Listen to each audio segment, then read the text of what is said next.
देखि विरोध गर्ने 20-25 मिनट बोल्ने अनि हामीलाई चाहिँ शिक्षा सिकाउने काम नगर्दिनु र के हुन्छ नमानेर के हुन्छ है बोल्न पाउने अधिकार हो हामी बोल्छौँ प्रश्न बोल्नै नपाइने भन्ने हुँदैन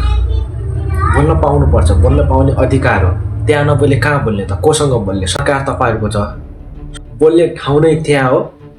जनताका गुनासा राम्रा नराम्रा कुराहरू पोख्ने नै त्यहाँ हो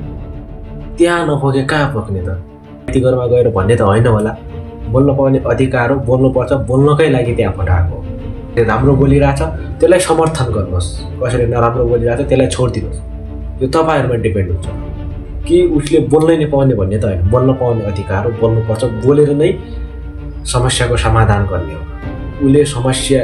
उत्पन्न गर्छ तपाईले समाधान गर्ने हो किनभने सरकार तपाईहरुको छ बोल्नै पाउँदैन हामी सुन्दैनौँ भनेर हुँदैन सुन्ने काम तपाईहरुको नै हो